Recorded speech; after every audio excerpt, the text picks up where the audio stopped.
Astăzi să facem un nou vlog. Mi-am despachetat pachetele de pe Temu. Nu, am făcut să mă țin. Deci, vă rog să dați un like și un subscribe. Aș fi foarte bucuroasă dacă aș face măcar 2...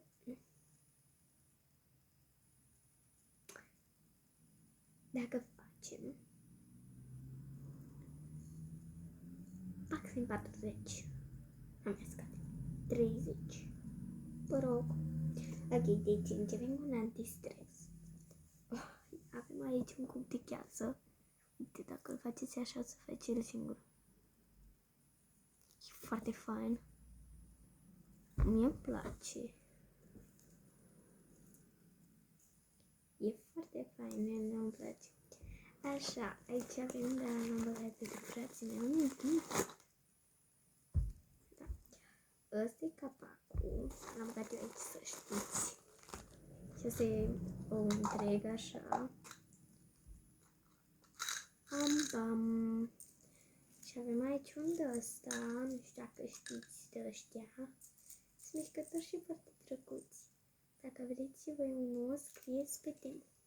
Uitați, scrieți pe Temu dragon mișcător.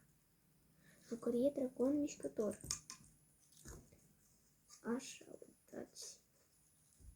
Mi-mi place asta foarte tare. Ok, revin după ce mi-l bagă nou. Mi l-am băgat. Și din păcate mai avem doar un singur lucru. Am vrut să-i arăt și Deci avem caițelul ăsta pentru avion. Nu știu, am zis să plecăm în România. Așa, uitați, are foicoale să pot desena în avion. Sau nu mă plictisesc. Revin după ce iau și creanele, că mi-au dat și pixuri, am vrut să zic. Revenim.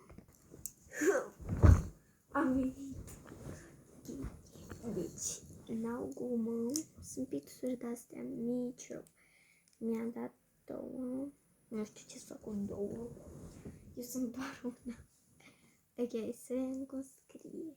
Ce scriem?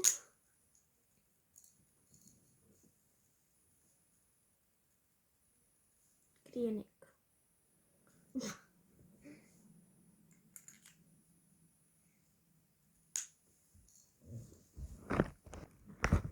$2,000 later. Așa, suntem aici. Am întâmplat ceva. Vreau să fac ceva, dar nu contează. Tot zic așa, ne glumesc. Vă place? Nu uitați, vă rog să dați un like dacă v-a plăcut acest videoclip. Și să vă abonați, nu sunteți obligați. Și să vă abonați dacă v-a plăcut chestia. Și ne vedem, scuzați-mă că n-am mai postat nimica. Pa, pa!